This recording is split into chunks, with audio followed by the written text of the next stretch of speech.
ஒரு நிமிஷம் இது இமேஜின் பண்ணி பாருங்க, நல்லா இருக்கும். எனக்கு தெரியும் உங்கள எல்லாத்துக்குமே லைஃப்ல ஜெயிக்கணும்னு ரொம்ப ஆசையாக தானே இருக்கு. உண்மைதான். இது கொஞ்சம் இமேஜின் பண்ணுங்களேன். உங்களுக்கு ரொம்ப நாளாக தோணிக்கிட்டே இருக்கு, அடுத்து என்ன பண்ணலாம் என்ன பண்ணலான்னு. சடனாக ஒரு கடை வச்சு ஒரு பிஸ்னஸ் மேன் ஆகலாம் அப்படின்னு ஒரு ஐடியா வருது. எப்பயும் போல் வீட்டில் கேட்குறீங்க, ஃபேமிலி சொல்கிறாங்க, தம்பி எனக்கு என்னமோ இது சரின்னு படலப்பா.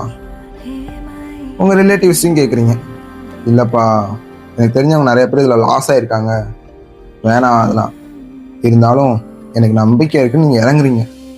எந்த நேரத்தில் சொன்னாங்களோ தொடர்ந்து 6 மாதம் லாஸ், பெரிய அடியாச்சு. கண்ணு ஒரு சைடு கலங்குது, ஏடா தப்பான முடிவு எடுத்துட்டோமா அப்படின்னு. அந்த ரிலேட்டிவ்ஸ்லாம் சொல்லி வச்ச மாதிரி அன்றைக்கே நாங்கள் சொன்னோம், என் பேச்சை நீ கேட்டியான்னு ஆணவமாக சிரிச்சுட்டு போகிறேன். என்ன நடந்தாலும் பார்த்துக்கலாம், இதை தாண்டி நமக்கு வேறு எதுவும் தெரியாதுன்னு கையில் இந்த ₹1 அள்ளி போட்டு பிஸ்னஸை ரொம்ப ஸ்ட்ராங்காக எடுக்கிறீங்க. அப்போ என்ன அடித்த மொத்த லக்கும் கடவுள் பார்த்தாரு என்னமோ, பெரிய ஆளாக வந்து நிற்கிறீங்க.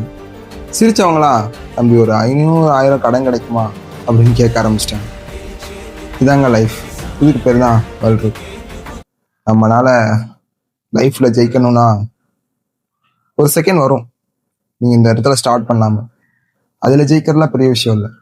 இன்னொரு இடம் வரும், தோற்று போன இடத்துல மறுபடியும் இதை ஸ்டார்ட் பண்ணியே ஆகணும். அந்த இடத்துல இங்கே நிறைய பேர் தோத்துடுறாங்க. இப்போ சொல்லுங்கள், நீங்கள் எந்த இடத்துல இருக்கீங்க?